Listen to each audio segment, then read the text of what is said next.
లాభాలు వస్తాయని ఓ విదేశీయుని నమ్మించి భూముల కొనుగోలు పేరుతో 12 కోట్ల రూపాయలు తీసుకుని మోసగించిన కేసులో నిందితుడు సత్యనారాయణను అరెస్ట్ చేశారు శ్రీ సత్యసాయి జిల్లా పుట్టపర్తి డీఎస్పీ విజయ్ కుమార్.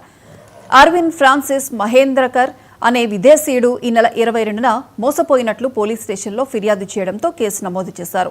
నిందితుడు విదేశీయుడు నుంచి షేర్ మార్కెట్లో పెట్టుబడులు పెట్టేందుకు, క్రికెట్ బెట్టింగ్ ఆడేందుకు కోట్ల రూపాయలు తీసుకున్నాడు. అంతటితో ఆగకుండా భూములను కొనుగోలు చేస్తానని చెప్పి 8 కోట్ల రూపాయలు తన అకౌంట్లో జమ చేయించుకొని మోసం చేశాడని బాధితుడు ఫిర్యాదు చేశారని తెలిపారు.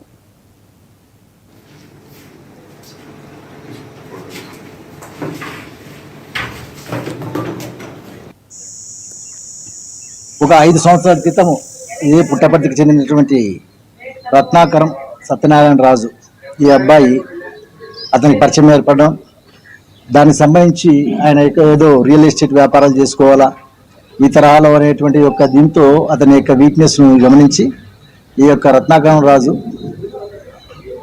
అతని ఆధార్ కార్డు లేదు కాబట్టి దాంతో తను కూడా లాభ పొందొచ్చనే ఉద్దేశంతో మొదటగా నాకు డబ్బు ఇస్తే నేను ఈ యొక్క రియల్ ఎస్టేట్ వ్యాపారం నేను చేస్తాను, వాటికి సంబంధించి వాటిని నేను రిజిస్టర్ చేయించుకొని మళ్ళీ నీకు రిజిస్టర్ చేస్తాను అని చెప్పడం.